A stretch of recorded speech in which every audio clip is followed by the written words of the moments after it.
because Air Canada had to reschedule my flight from Montreal to New York through Toronto. So I got to Toronto, went through customs there, and the Air Canada employees there seemed fine with it. So yeah, that was fun. But after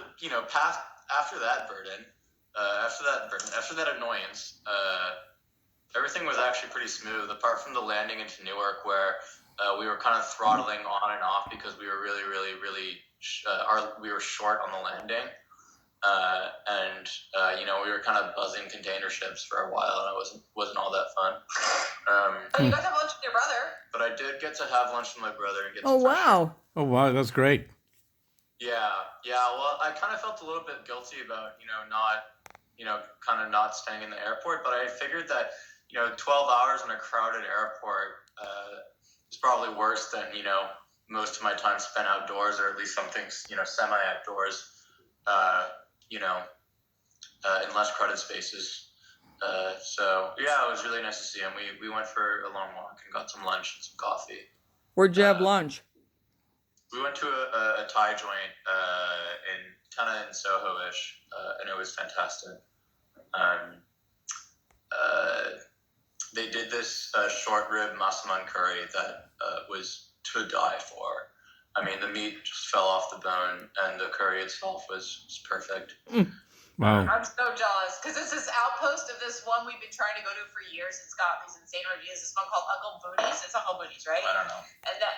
And we've been trying to go when we've been in town, but they don't take reservations, and they always have like a 3-hour wait for dinner. It doesn't matter when, it's 3 hours, so it's just like forget it. Yeah. Yeah. That's New York. Everything is exclusive for the sake of being exclusive. It's ridiculous. But they got to go. But we went to and eat outside, right? We went to their cheaper outpost and ate outside, and it was lovely. It was amazing.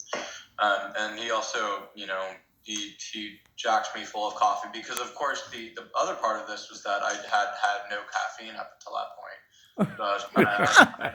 So you're having withdrawals? No, I wasn't having a withdrawal. I'm not quite there yet, but I was a bit, I was a bit in the clouds. So, yeah, it was fine.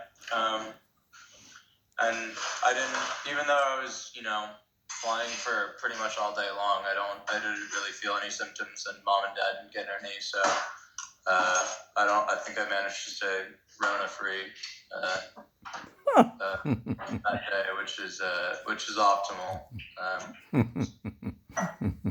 And we're all gonna get vaccinated. Hopefully, they just moved our date up to April 15th. So I'm gonna get online, and he's gonna get the first shot for sure because he's gotta go home eventually, and then he's gonna get us lined up. Well, if he gets the first shot there, could he get the second shot in Canada? No, he'll get both here. Yeah, I'm trying to get both here. It'll be way easier. Actually, one of my coworkers is doing that. He's getting his first shot in the United States and getting his second in Canada. But I don't want to know how much of a hassle that must be. Yeah, especially because Canada isn't doing well, and what if you get there and they don't have it? Just like, ugh. Right. Canada's doing horribly. My friends just texted me with lots of angry emojis because the curfew just got moved back to 8 p.m. in Montreal. Well, things are surging with the variants. Several states here. It ain't over. It's not over. Yeah. Wow. So, but I'm just glad you got to come home. We are too. And Adrian's coming on Saturday for a week. I know. On Saturday. Yeah. That's great. I know. We're super excited. But I mean, he's got school, so he's gonna he'll have class, he'll have to practice. It'll be a working vacation, but it'll be a good change of scenery. Usually has Wednesday more or less off, so we're gonna do stuff. But I'm glad to see Jeremy brought his cello. No, he didn't. That was a spare one? My dad always brings a cello for him if he wants one.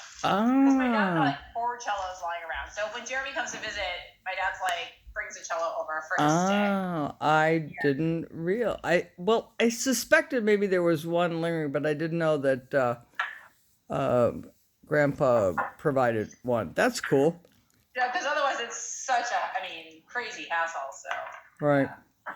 I was talking with one I'm of gonna our. make myself a drink. You're making me thirsty. He's getting thirsty. Well, it's cocktail hour, right? Yeah. I was talking with a relative in St. Louis a while ago. Jeremy, are you aware my mother died? Yeah. Okay. So I was talking with a lot of people in St. Louis today. It's made me very emotional. If I start getting weird, it's just because I'm having mom moments.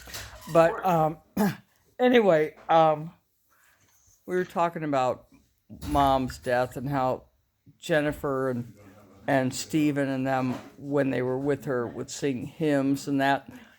But remember, when Daddy was dying 8 years ago, I called Bonnie and I said, "Are the boys around?" She went, "Yeah." And I said, "Could they maybe grab their instruments and play for Grandpa Dick, that he can hear it in his hospital room days before he died." You remember that, Bonnie? I do. I remember it quite well. Yeah. I don't remember what Jeremy played, but I remember Adrian played Massenet. No, they played together, I think. Oh, maybe they did. Maybe I don't remember how that worked. But I have it somewhere about what piece begins with an M. I remember. But I remember that you went and grabbed the boys and said, "Grab your instruments. Grandpa Dick is dying. He's in the hospital, and Grand Rick wants you to play for him." And they did. And that was, it brings everybody to tears when they hear, like, "Oh my God, the great grandsons played for him in his hospital room." That is one of the most tender things I will remember forever. aw. Yeah. But Grandma B, she got Steve and Jennifer and Nora and Jolie and Tom on separate occasions before she died, singing hymns and things to her that were memorable. But it made me remember, oh my God, that's right. The grandsons played for Grandpa Dick. Yeah. It was very. Well, how are they doing? How's everyone in Minnesota doing with all of that? Are they coping or? No, they're all coping, and Paul and Renee have planned a beautiful memorial mass in St. Louis on the 15th at their parish church. And I've been talking to their neighbors and people today that just to touch base, because I haven't talked to them in 8 years. But yeah, and I'll send you their her online obituary.